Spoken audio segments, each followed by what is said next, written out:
गौरवनीय doctor डोला बाल वीरांजनेय स्वामी गारू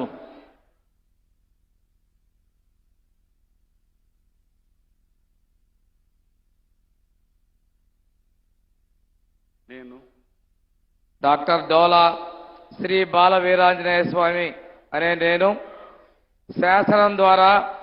నిర్మితమైన భారత రాజ్యాంగం పట్ల నిజమైన విశ్వాసం విధేయత చూపుతానని భారతదేశ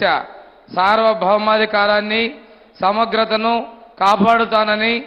ఆంధ్రప్రదేశ్ రాష్ట్ర మంత్రిగా నా కర్తవ్యాలను శ్రద్ధతో అంతఃకరణ శుద్ధితో నిర్వహిస్తానని భయం కానీ పక్షపాతం కానీ రాగద్వేషాలు కానీ లేకుండా రాజ్యాంగాన్ని శాసనాలను అనుసరించి ప్రజలందరికీ న్యాయం చేకూరుస్తానని దైవ సాక్షిగా ప్రమాణం చేస్తా ఉన్నాను. డాక్టర్ డోలా శ్రీ బాల వీరాంజనేయ స్వామి అనే నేను ఆంధ్రప్రదేశ్ రాష్ట్ర మంత్రిగా నా పరిశీలనకు వచ్చిన లేదా నాకు తెలియవచ్చిన ఏ విషయాన్ని నా కర్తవ్యాలను సక్రమంగా నిర్వహించేందుకు అవసరమైన మేరకు తప్ప ప్రత్యక్షంగా కానీ పరోక్షంగా కానీ ఏ వ్యక్తికి లేదా వ్యక్తులకు తెలియపరచనని లేదా వెల్లడించనని దైవ సాక్షిగా ప్రమాణం చేస్తున్నాను.